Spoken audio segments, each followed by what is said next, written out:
Hello, ladies and gentlemen. So, welcome back to the channel and welcome back to day 15th of 100 days of Power BI. So, we've covered introduction to Power BI, introduction to DAX, which is basic DAX in Power BI, and data visualization in Power BI.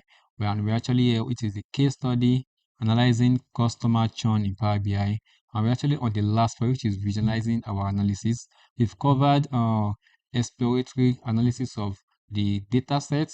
We've also done investigating churn patterns. So let's continue learning. Hello there. Great. Oh, let me change my speaker back to my headset real quick. Okay. Yep. Analyzing so far.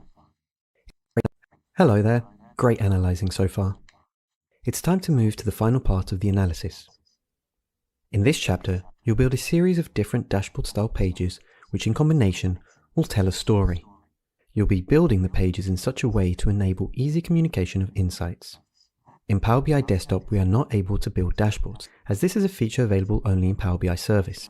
However, we can try and create a similar experience for users within our Power BI Desktop report. It's not that easy to structure an analysis piece in a cohesive way. It's not informative to publish a bunch of visualizations stored on different pages. We need to combine the information in such a way that it fits well together. Ideally, we'd like to show all insights we discovered in a few pages. Let's have a look at a way we can structure this analysis in Power BI Service. Let's start by looking at the overview page. Maybe you notice some flashy colors in the visual. That's because it's built using the DataCamp color scheme. You can create many page reports, and each should focus on a different part of the analysis. The overview dashboard or page should contain the main insights from your analysis. Just like any good dashboard, it should also be interactive, revealing even deeper insights for your stakeholders. You'll also note that this dashboard style page contains three main